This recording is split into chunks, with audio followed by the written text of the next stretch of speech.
నమస్కారం.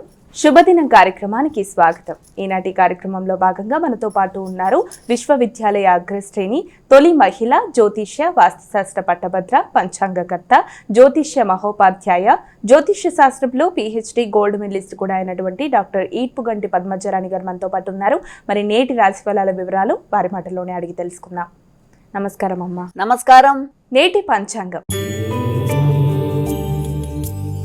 అమ్మ, మరి నేటి పంచాంగం వివరాలు తెలియజేస్తారా? 4/9/2025 శ్రీ విశ్వవసునామ సంవత్సరం దక్షిణాయనం భాద్రపద మాసం శుక్లపక్షం గురువారం. సూర్యోదయం ఉదయం 5:44, సూర్య సమయం సాయంత్రం 6:09, తిథి ద్వాదశి రాత్రి తెల్లవారుజాము 4:08 వరకు, నక్షత్రం ఉత్తరాషాఢ రాత్రి 11:44 వరకు, యోగం సౌభాగ్య మధ్యాహ్నం 3:22 వరకు, కరణమ భవ సాయంత్రం 4:20 వరకు, బాలవ రాత్రి తెల్లవారుజాము 4:08 వరకు, రాహుకాలం మధ్యాహ్నం 1:29 నుంచి 3:02 వరకు, గుళికాలం ఉదయం 8:50 నుంచి 10:23 వరకు, యమగండం ఉదయం 5:44 నుంచి 7:17 వరకు, అభిజిత్ ముహూర్తం ఉదయం 11:31 నుంచి 12:21 వరకు, దుర్ముహూర్తం ఉదయం 9:52 నుంచి 10:42 వరకు, మధ్యాహ్నం 2:50 నుంచి 3:40 వరకు, అమృతకాలం సాయంత్రం 5:10 నుంచి 6:49 వరకు, వర్జం ఉదయం 7:20 నుంచి 8:58 వరకు, అలాగే రాత్రి తెల్లవారుజామున 3:43 నుంచి 5:18 వరకు. నేటి రాశి ఫలాలు. మేషరాశి.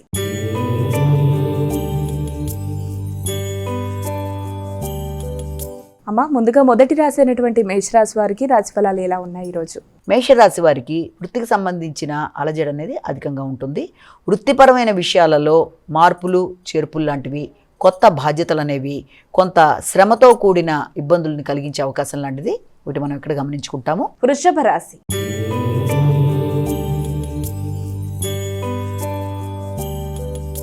అమ్మా, ఇక వృషభ రాశి వారికి ఈరోజు రాశి ఫలాలు ఎలా ఉన్నాయి? వృషభ రాశికి సంబంధించిన విషయాలను కనుక మనం చూసినట్లయితే, ఈ వృషభ రాశి వారికి దూర ప్రదేశాలు సందర్శించే అవకాశాలు, వృత్తిపరంగా దూర ప్రదేశాలకు వెళ్ళే అవకాశాలు లాంటివి, అలాగే వృత్తిపరంగా విద్యాపరంగా కొత్త ప్రదేశాలకు వెళ్ళడానికి అవకాశాలు లాంటివి కనబడుతున్నాయి.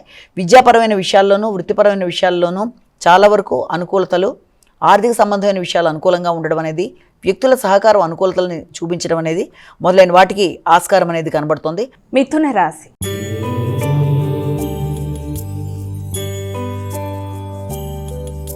అమ్మ, ఇక తదుపరి రాశి అయినటువంటి మిథున రాశి వారికి ఈరోజు రాశి ఫలాలు ఎలా ఉన్నాయి?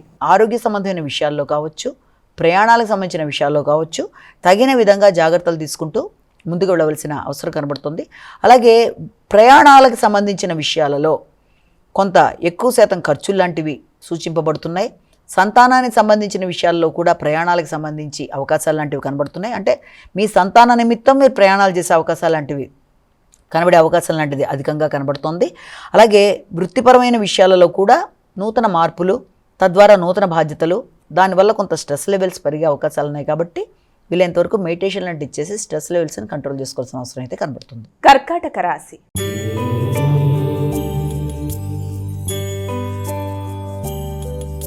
అమ్మా, ఇక కర్కాటక రాశి వారికి ఈరోజు రాశి ఫలాలు ఎలా ఉన్నాయి?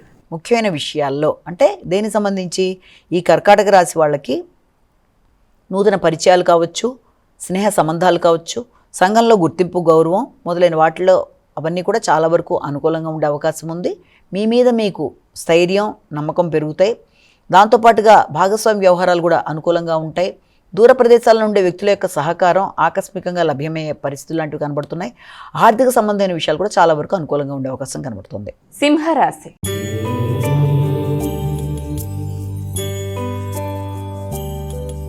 అమ్మ, ఇక తదుపరి రాశి అయినటువంటి సింహరాశి వారికి ఈరోజు ఎలా ఉంది?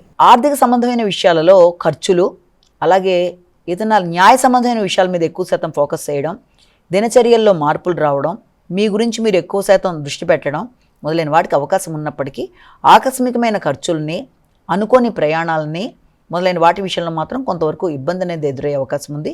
ముఖ్యమైన విషయాలు వాయిదా పడడం ద్వారా కానీ, లేకపోతే ముఖ్యమైన విషయాల్లో ఆలస్యాల ఆటంకాలు కానీ కొంతవరకు చికాకును కలిగించే అవకాశం ఉన్నప్పటికీ కూడా దాన్ని అధిగమించే ప్రయత్నాలు చేయాలి. అంటే మీరు మానసిక ప్రశాంతతను పెంపొందించుకుంటూ అలాంటి సమస్యలు ఎదురైనా అది తాత్కాలికమే అనుకొని తర్వాత అయినా అది చక్కబడుతుంది అనుకున్న విధానంలో ముందుకు వెళ్ళాలి తప్ప దాని విషయంలో అక్కడే స్ట్రక్ అయిపోయి టెన్షన్ని పెంచుకోవాల్సిన అవసరం లేదు. ముఖ్యమైన పనులు ఆకస్మికంగా తాత్కాలికంగా వాయిదా పడ్డా ఎక్కువ స్ట్రెస్ తీసుకోకుండా ముందుకు వెళ్ళాలి. కన్యా రాశి.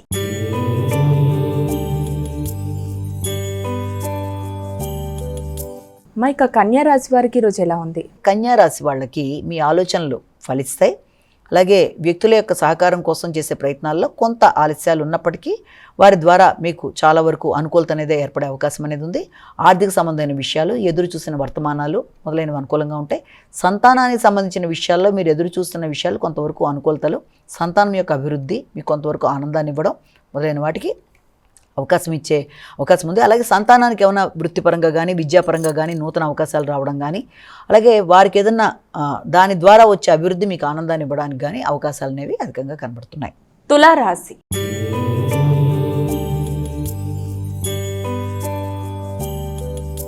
ఇక తులారాశి వారికి ఈరోజు రాశి ఫలాలు ఎలా ఉన్నాయి? తులారాశి వాళ్ళకి కుటుంబ విషయాల మీద అధిక శాతం దృష్టిని కేటాయిస్తారు. అంటే ముఖ్యంగా గృహ వాతావరణం మీద ఆసక్తి అనేది అధికంగా ఉంటుంది.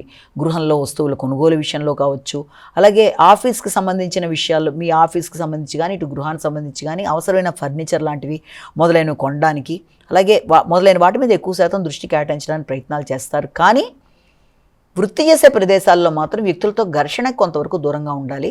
అది కొంత అనుకూలతలు తక్కువగా ఉంది. ముఖ్యంగా స్త్రీలతో విభేదాలు రాకుండా జాగ్రత్తలు తీసుకుంటూ ముందుకు వెళ్ళినట్లయితే సమస్యలను అధిగమించగలుగుతారు. వృశ్చిక రాశి.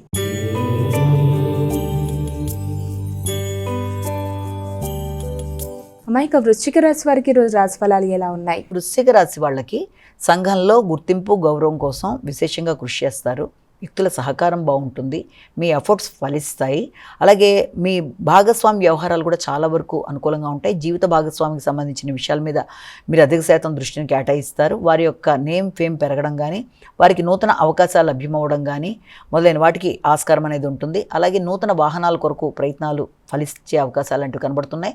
గృహానికి సంబంధించి, వాహనానికి సంబంధించి మీరు తీసుకునే నిర్ణయాలు ధైర్యంగా, స్థైర్యంగా కొత్త నిర్ణయాలు తీసుకుంటారు. అప్పటిదాకా వేవరీగా ఉండే మైండ్ కూడా స్థిమితపడి కొత్త నిర్ణయాలకు అవకాశం అనేది కనబడుతుంది. ధనస్సు రాశి.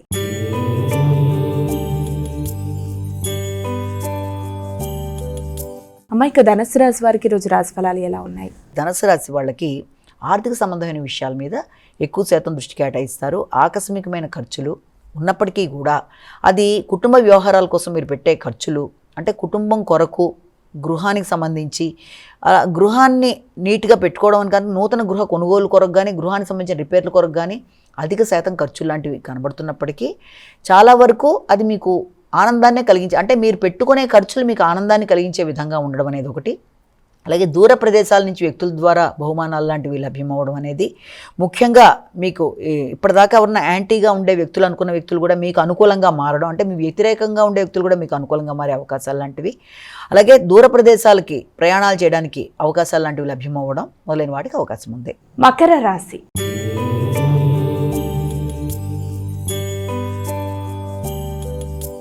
ఇక మకర రాశి వారికి ఈరోజు ఎలా ఉంది? వృత్తిపరంగా పై అధికారులతో విభేదాలు రాకుండా తగిన విధంగా జాగ్రత్తలు తీసుకోవాలి. అలాగే మీ మీద మీకు వ్యక్తిగత నమ్మకం పెరుగుతుంది, స్థైర్యం పెరుగుతుంది, నిర్ణయ సామర్థ్యం పెరుగుతుంది. అలాగే వ్యక్తుల యొక్క సహకారాన్ని ఆకాంక్షిస్తారు. దానికి తగిన విధంగా వ్యక్తుల సహకారం బాగుంటుంది. కుటుంబ వ్యక్తుల యొక్క మద్దతు లభిస్తుంది. కుటుంబ వ్యక్తులతో కలిపి కొన్ని కీలక నిర్ణయాలు తీసుకోవడానికి చేసే ప్రయత్నాలు అనుకూలంగా ఉంటాయి. అలాగే భూములు, స్థిరాస్తులకు సంబంధించిన విషయాల మీద దృష్టి సారిస్తారు. ఏవి ఎలా ఉన్నప్పటికీ జీవిత భాగస్వామితో మాత్రం అభిప్రాయ భేదాలు రాకుండా, అలాగే వ్యాపార భాగస్వాములతో కూడా అపార్థాలు రాకుండా తగిన విధంగా జాగ్రత్తలతో ముందుకు వెళ్ళాలి. దానివల్ల మీకు అనుకూలమైన వాతావరణం అనేది ఏర్పడుతుంది. కుంభరాశి.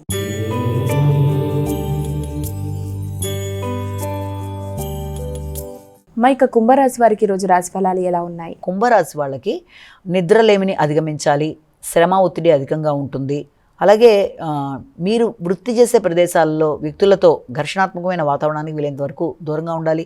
ఎవరితోన్నా మీరు ఏదన్నా ముఖ్యంగా తల్లిదండ్రులతో, ముఖ్యంగా తల్లితో వైరుధ్య భావాలు రాకుండా తగిన విధంగా జాగ్రత్తలతో ముందుకు వెళ్ళాలి. మీరు తీసుకునే కీలక నిర్ణయాల్లో తల్లితో కానీ, లేకపోతే ఏదైనా వాహనాలకు సంబంధించిన విషయాల్లో కానీ, వీటికి సంబంధించిన విషయాల్లో తగిన విధంగా అభిప్రాయ భేదాలు రాకుండా జాగ్రత్తలతో ముందుకు వెళ్ళినట్లయితే అది మీకు అనుకూలమైన వాతావరణం ఉంటుంది.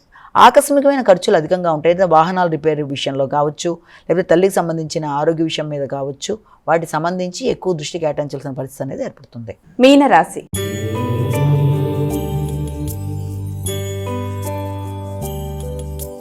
ఇక చివరి రాశి అయినటువంటి మీనరాశి వారికి రాశి ఫలాలు ఎలా ఉన్నాయి? మీనరాశి వాళ్ళకి ఆలోచనలు చాలా వరకు ఆలస్యమైన పనులు సాధించుకునే నేర్పు అనేది పెరుగుతుంది.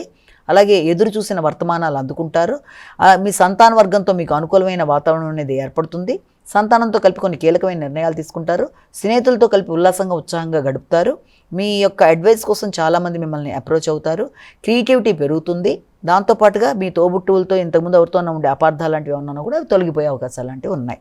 ఇక ద్వాదశ రాశుల వారందరూ కూడా పాటించడానికి వీలుగా ఉన్నటువంటి పరిహారం ఏదైనా తెలియజేస్తారా? మేష రాశి నుంచి మీన రాశి వరకు 12 రాశుల వారికి కూడా ఈ రోజున తమ వ్యక్తిగత దైవాన్ని ప్రార్థించుకుంటూ ముందుకు వెళ్ళడం అనేది ఒక విధానం అయితే, దాంతోపాటుగా సమయము, ఆసక్తి, అవకాశం అన్నీ కూడా మీకు ఉన్నట్లయితే తప్పనిసరిగా ఈ రోజున దత్తాత్రేయుడికి సంబంధించిన శ్లోకాలు పఠించడం కానీ, లేకపోతే శ్రీదత్త శరణమమ అనుకోవడం కానీ, దత్త మందిరాలకు వెళ్ళడం కానీ, ఇదంతా కూడా మీకు అనుకూలతలను ఇవ్వడానికి అవకాశం ఉంటుంది. కనుక అవకాశం ఉన్నట్లయితే ఈ విధానాన్ని కూడా మీరు అనుసరిస్తూ ముందుకు వెళ్ళినట్లయితే జ్యోతిష్యపరంగా ఎదురవుతున్న చిన్న చిన్న సమస్యలు ఏదన్నా ఉంటే, దినఫలాల్లో ఎదురవుతున్న చిన్న చిన్న సమస్యల్ని అధిగమించడానికి ఈ చిన్న చిన్న పరిహారాలు పాటిస్తూ ముందుకు వెళ్ళడం అనేది మీకు అన్ని విధాల అనుకూలతలు అనేది ఏర్పరుస్తుంది.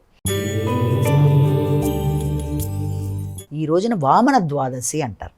వామన ద్వాదశి అనేది చాలా చాలా విశేషంగా వామనుడికి సంబంధించి, అసలు వామనుడు అంటేనే మనం తీసుకున్నట్లయితే విష్ణుమూర్తి యొక్క 5వ అవతారంగా చెప్తారు దీన్ని. అది ఎలాగ మనకి మత్స్య, కూర్మ, వరాహ, నరసింహ అవతారాలన్నీ అయితే అవన్నీ అలా ఉన్నా, ఇది మాత్రం మనిషి రూపంలో, మానవ రూపంలో వచ్చిన ఇది వామన అవతారం అనేది.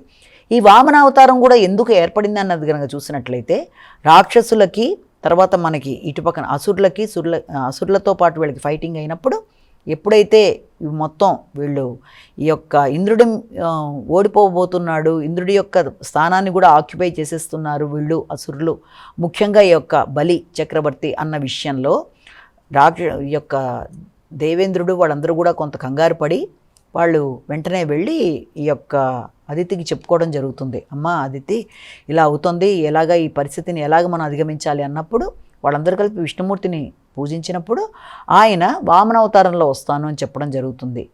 అదేవిధంగా భాద్రపద మాసంలో శుక్లపక్షంలో ఈ యొక్క ద్వాదశి తిథి నాడు ఆయన రావడం అనేదే, ఆయన ఆగమనమే మనకి ఈ యొక్క వామన ద్వాదశిగా ఆయన ఆవిర్భవించిన రోజుగా మనం చెప్పుకుంటాం.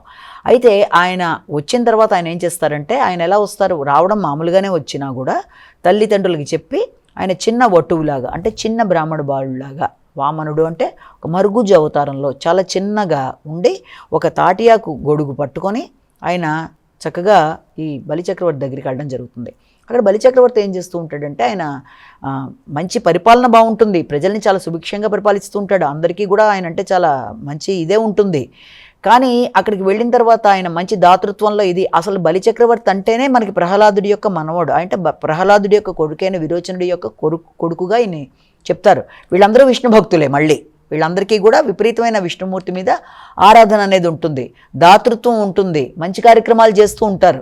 అయినప్పటికీ కూడా అక్కడికి ఈ యొక్క విష్ణుమూర్తి వామనుడు అవతారంలో అక్కడికి వెళ్ళి చిన్ని చిన్ని పాదాలతో వెళ్ళేటప్పటికీ ఆయన అక్కడ యజ్ఞయాగాది కార్యక్రమాలు చేస్తూ కనబడతాడనమాట. ఏంటి బాబు అని అడిగినప్పుడు ముచ్చటగా నేను కూడా నా యొక్క కార్యక్రమాలు చేసుకోవడానికి నాకు 3 అడుగుల భూమి కావాలని అడుగుతాడు.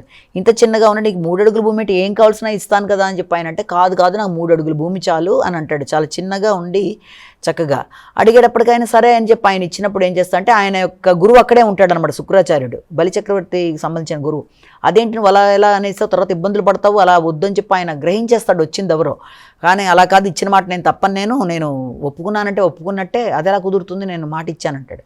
అయినా సరే ఆయన బలిచక్రవర్తి ఎప్పుడైతే ఆయనకి భూమిని దానం చేయడానికి ప్రయత్నం చేస్తున్నాడో ఆ కమండలంలో ఈ శుక్రాచార్యుడు అడ్డుపడతాడు.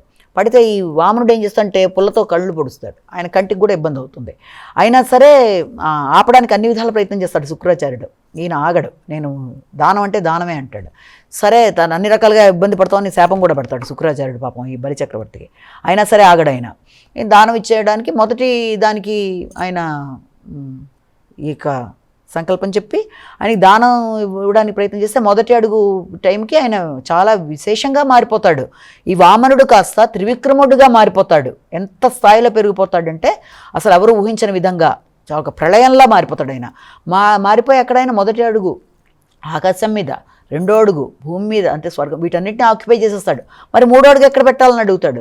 ఆ వచ్చింది ఎవరో అర్థం చేసుకొని బలిచక్రవర్తి, నాయన నేను నీ భక్తుడిని కదా అనుకుని సరే అని చెప్పి ఆయన తల ఉంచితే ఆయన తల మీద పెట్టి ఆయన పాతాడు.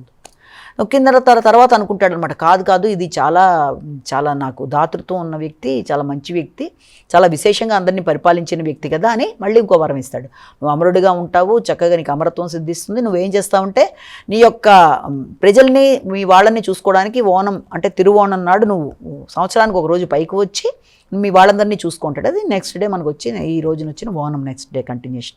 అంటే అది వామన ద్వాదశి. ఈ వామన ద్వాదశికి సంబంధించిన విశేషతలు ఇవాళ మనం చెప్పుకునే ఒక ఇంపార్టెంట్ టెంపుల్ ఏంటంటే ఇది కేరళలో ఉండే త్రికక్కర టెంపుల్ అని చెప్పి. అక్కడే అసలు ఈ బలిచక్రవర్తి రాజ్యం ప్రధాన రాజ్యంగా పరిపాలించాడు ఆయన. అక్కడ ఆయన పరిపాలించినప్పుడు అక్కడ అదే ప్రదేశంలోనే ఈయన పాతాళంలో పంపించేశాడని ఆ స్థల పురాణంలో చెప్తారు. ఆ త్రికక్కర టెంపుల్ అంటే ఏంటంటే అది చాలా విశేషమైంది. అన్ని ఓనం పండగలకి సంబంధించిన కేంద్ర బిందువు అది. త్రికక్కర అంటే అంటే త్రిక కాల కర, దాని యొక్క డివైడ్ చేస్తే అంటే ఏంటంటే దాన్ని తిరు కాల కర అని డివైడ్ చేస్తారు. త్రికక్కర టెంపుల్ అంటారు దాన్ని. ఈ తిరుకాల కర అంటే ఏంటంటే తిరు అంటే చాలా ఆస్పిషియస్ అంటే చాలా గౌరవనీయమైన పాదం స్థలం, అంటే గౌరవనీయమైన పాదస్థలం. భగవంతుడి యొక్క పాదము చాలా గౌరవనీయమైంది, చాలా ఉన్నతమైన ఆయన యొక్క పాద స్పర్శ అనేది అక్కడ ఏర్పడింది అని చెప్పడానికి తిరు అంటే ఏంటంటే ఒక గౌరవనీయమైన మాటగా ఉపయోగిస్తారు దాన్ని వాళ్ళు ఎప్పుడు కూడా అక్కడ. కాబట్టి తిరు కర కల, ఆయన పాదం అక్కడ పడింది. ఎక్కడ? ఈ బలిచక్రవర్తి మీద పడింది, ఆయన పాతాళానికి పంపించాడని అంటారు కనుక. అలాగే ఆ ప్రదేశంలో ఏంటంటే చాలా విశేషమైన టెంపుల్ అది. ఇది ఎర్నాకుళం కొచ్చిన్లో ఉంది ఈ టెంపుల్. చాలా హైట్ ఉంటుంది ఇది. ఇక్కడ ఏంటంటే ఒక పక్కన మహాదేవుడి టెంపుల్ ఉంటుంది, ఇక్కడ వామనుడి యొక్క ఏకైక దేవాలయం ఇది. వామన అవతారంలో ఆయనకి ఏర్పడిన దేవాలయంగా దీన్ని చెప్తారనమాట. అక్కడ ఆ దేవాలయంలో ఆ ప్రధాన మండపంలోనే మనం బలిచక్రవర్తిని ఆయన ఇలా కాలు తల మీద వేస్తున్నట్టుగా ఉండే చిత్రం లాంటిది అక్కడ మనకు ఆయన యొక్క ఇది ఉంటుంది. అది ఆ వామనుడిని చూడడానికి కూడా మనం తల ఉంచుకొని చూడాలి, అంత చిన్న ఇదిగా కనబడుతుంది అనమాట అది. అక్కడ ఏంటంటే చుట్టూ కూడా దీపాలు ఉండేట్టుగా కూడా అన్ని అంటే దీపాలు వెలిగించేట్టుగా అది ఇది చేస్తారు. ఇక్కడ ఈ దేవాలయంలో పక్కన మహాదేవుడి టెంపుల్ ఉంది. అక్కడ కపిల తీర్థం కపిల ఋషి కూడా అక్కడ పూజ చేసి దీని స్థల పురాణాలు రెండు రకాలుగా చెప్తారు. ఒకటేమో బలిచక్రవర్తి పరిపాలించిన ఆయన ప్రధాన రాజ్యం అది త్రిక్కక్కర, అలాగే ఆయన అందులోకి వెళ్ళిపోయిన ప్రదేశంగా చెప్తారు. ఇంకోటి ఏంటంటే కపిల తీర్థంగా కూడా అక్కడ ఉంది. రెండు ఉంటాయి అక్కడ. ఒకటేమో కపిల తీర్థంగా అక్కడ దేవాలయం టెంపుల్లో వాడుకుంటారు, ఇంకోటి అంటే ఆరట్టు అని చెప్పి జరిగే పండగలన్నిటికీ కూడా ఈ ప్రధాన వీటిని తీసుకెళ్ళి అక్కడ స్నానాది కార్యక్రమాలు చేయిస్తారు ఐడల్స్కి. కాబట్టి ఆ ప్రధానమైన మందిరంలో జరిగే కార్యక్రమాల్లో ఈ 10 రోజుల ఓనము చాలా విశేషంగా ఫస్ట్ ధ్వజారోహణ అథం డే నాడు, అంటే 10 రోజుల పండగ కదా, అథం చితిర ఇలా వరుసగా ఉంటాయని చెప్పాను కదా. ఇందులో మొదటి రోజున మొదలుపెట్టి ఈ యొక్క తిరువోణం అంటే ఓనం లాస్ట్ డే దాకా వరుసగా 10 రోజులు జరుగుతాయి. అలాగే ఓనం సజ్జ కూడా అక్కడే జరుగుతుంది. అలాగే ధ్వజారోహణం అనేది అక్కడే జరుగుతుంది. చార్తు అంటే ఏంటంటే ఈ వామనమూర్తిని అక్కడ ఏం చేస్తారంటే విశేషంగా రోజుకు అవతారంగా, ఈ 10 రోజులు కదా, 10 అవతారంలో 10 అవతారాల యొక్క ఇవన్నీ ఉన్నాయి కదా, అవన్నీ కూడా ఒక రోజేమో మత్స్య అవతారం, ఒక రోజు కూర్మ అవతారం, ఇలా ఆయన అలంకరిస్తారు. అంటే ఒక రకమైన పేస్ట్ గంధం పేస్ట్తో ఆయన చక్కగా ఇది చేయడం అనేది జరుగుతుంది. అంటే దాన్ని చార్తు అంటారు. అవే కాకుండా ఇంకా అక్కడ ఏంటంటే ఏనుగుల కవాతు జరుగుతుంది ఆ ప్రదేశంలో. అంటే ఈ యొక్క ఊరేగింపుల్లా జరుగుతాయి అనమాట. మామూలుగానే ఇక్కడ మనం త్రిశూర్ తీసుకున్నా ఏది తీసుకున్నా గురువాయూర్ కానీ ఏనుగులకి ప్రధానంగా చేస్తారు. అలాగే ఈ ఓనం పండుగ వచ్చిందంటే ఓనం పండుగ నాడు ఒకటి విల్లుని సమర్పించడం అనేది గురువాయూరులో చేస్తే, ఇక్కడికి వచ్చేటప్పటికి అదే అనంత పద్మనాభ స్వామి టెంపుల్లో ఓన విల్లు అని చెప్పి అక్కడ సమర్పిస్తారు. అలాగే ఇక్కడికి వచ్చేటప్పటికి గురువాయూరులో అరటిపళ్ళు విపరీతంగా అరటిపండు గుత్తులుగా ఇస్తారు ఓనం నాడు. మర్నాడవి వీటికి పెడతారనమాట, ఏది ఏనుగులకి. ఇక్కడికి వచ్చేటప్పటికి తిరుసూరులో ఏం జరుగుతుందంటే వల్లం కల్లి అని చెప్పి అక్కడ ఇంకా పులి వేషధారణతో ఇది ఆటలాడుకోవడం జరుగుతుంది. అలాగే అలప్పి వచ్చేటప్పటికి ఈ యొక్క చుండన్ పల్లం అని చెప్పి అక్కడ బోట్తో ఇది చేసుకుంటారు. ఇలాగా ఈ ఓనం సజ్జ అనేది మాత్రం అన్ని ప్రధాన దేవాలయాల్లోనూ ఈ ఓనం సజ్జ వేల మంది 20,000 మంది 30,000 మంది కూడా వస్తారు ఈ ఓనం సజ్జ గురించి. అంత చక్కగా అది చేయడం అనేది జరుగుతుంది. మొట్టమొదటి రోజు ధ్వజారోహణం దగ్గర నుంచి లాస్ట్ డే దాకా ప్రతిరోజు ఈ యొక్క త్రికక్కరన్ టెంపుల్లో విశేషంగా జరుగుతాయి. ఎందుకు అంత ప్రధానంగా అంటే అది వామనుడికి సంబంధించిన ఏకైక దేవాలయంగా అది ఏర్పడింది. అదే ఆయన ప్రధాన ప్రదేశంగా ఆయన అక్కడ పరిపాలించడం జరిగింది. అదే ప్రదేశానికి ఈ యొక్క వామనుడు వెళ్ళి అక్కడ ఉన్న ఆయన్ని తను 3 అడుగుల భూమి అడిగి ఆ 3 అడుగుల భూమి తర్వాత ఆయన్ని పాతాళంలోకి పంపించేసినట్టు, మళ్ళీ అక్కడి నుంచి ఆయన పైకి వస్తాడన్న ఉద్దేశంతో ఆ దేవాలయాన్ని విశేషంగా అలంకరించడం, అలాగే విపరీతంగా దీపాలతో చాలా చక్కగా చేయడం అనేది, దాంతోపాటుగా ఓ పక్కన ఇది, దీని పక్కన ఇంకోటి చెప్పాను కదా, మన మహాదేవుడి టెంపుల్ కూడా ఉంటుంది. మహాదేవుడి టెంపుల్లో కూడా విశేషంగా మనకి కార్తికేయుడు, గణపతి వీళ్ళందరూ కూడా ఉండడం అనేది జరుగుతుంది, దుర్గాదేవి వీళ్ళన్నీ. ఇక్కడికి వచ్చేప్పటికి ఈ టెంపుల్లో దశావతారాలు అన్నీ కూడా చాలా చక్కగా చిత్రీకరించి ఉంటుంది. ఇది ఈ టెంపుల్ యొక్క విశేషత. అది చూడడానికి 2 కళ్ళు సరిపోవు, అంత బాగుంటుందన్నమాట ఈ త్రికక్కర టెంపుల్ అనేది. అది ఆయనకి సంబంధం తిరుకాలకర, దాన్ని డివైడ్ చేస్తే దాని మీనింగ్ అంటే చాలా గొప్ప పాదస్పర్శ అనేది అక్కడ ఏర్పడింది అన్నట్టుగా ఆ బొమ్మ కూడా అలాగే ఉంటుంది. ఇంకొక స్థల పురాణంలో దీని గురించి ఏం చెప్తారంటే, ఇక్కడ కపిల తీర్థం అనేది ఒకటి ఏర్పడింది. ఇక్కడ కపిల ఋషి వచ్చినప్పుడు విష్ణుమూర్తిని ఇక్కడే ఉండిపోమని చెప్పి ఆయన కోసం తపస్సు చేసి అడిగితే ఆయన కోరిక మేరకు ఆయన వామనుడిలా ఇక్కడ ఉండిపోయాడు అన్న విధానంలో కూడా ఇంకోటి చెప్తారు. ఏది ఎలా ఉన్నా అన్ని రకాల పూజాది కార్యక్రమాలకి ఈ ఓణం సజ్జకి లాస్ట్ 2 days విపరీతంగా, అంటే ఈ యొక్క వామన ద్వాదశి ఈ తిరువోణంలో చాలా చక్కగా జరుగుతుంది ఈ యొక్క టెంపుల్. ఎందుకంటే వామన ద్వాదశి అంటే వామనుడు ఉద్భవించిన రోజు, అదే వామన ద్వాదశి నాడు వామన అవతారం. అలాగే ఆయన తన ప్రజల్ని చూసుకోవడానికి బలి చక్రవర్తి మర్నాడు వస్తాడు, అదే ఓణం. కాబట్టి ఈ 2 చాలా విశేషమైన ప్రాముఖ్యత కలిగినవి. మిగిలిన 10 రోజులు కూడా అన్నీ జరుగుతాయి అక్కడ, జరగకుండా ఏమి ఉండవు. ప్రతిరోజు దేని విశేషత దాందే. ఈ విధంగా త్రికక్కర మొట్టమొదటి అదే ఆ యొక్క ఈ దాంట్లో ఏకైక వామనమూర్తి దేవాలయంగా కేరళలో చెప్తారు దాన్ని, ఈ యొక్క త్రికక్కర దేవాలయం. అదే ఆయన ప్రధాన దేవాలయం. దాని కేంద్ర బిందువుగా చేసుకొని అన్ని చోట్ల బోనం యొక్క ఫెస్టివల్స్, మెయిన్ ఫెస్టివల్ జరిగేదంతా కూడా ఇది. తర్వాత అనంత పద్మనాభ స్వామి టెంపుల్లో కూడా జరుగుతుంది, దాంట్లో కూడా విశేషం. దాంట్లో ఓనం సజ్జ అవన్నీ కూడా చేస్తారు. ఇవన్నీ ఉన్నప్పటికీ త్రివేంద్రం అన్ని ప్రదేశాల్లో జరిగిన దీని విశేషత మాత్రం అసలు ఒక అల్టిమేట్ అనమాట. అంటే ఇందాక మొన్న మధ్య చెప్పుకున్న పార్థసారథి టెంపుల్ ఎలాగో ఇవన్నీ దేని విశేషత దానికి ఉన్న వాటిగా మనం చెప్పుకోవచ్చు. నమస్కారం. మరి వీక్షించారుగా, ఇది ఇవాళ శుభదినం కార్యక్రమం. రేపటి కార్యక్రమంలో మళ్ళీ కలుద్దాం. అంతవరకు సెలవు, నమస్కారం.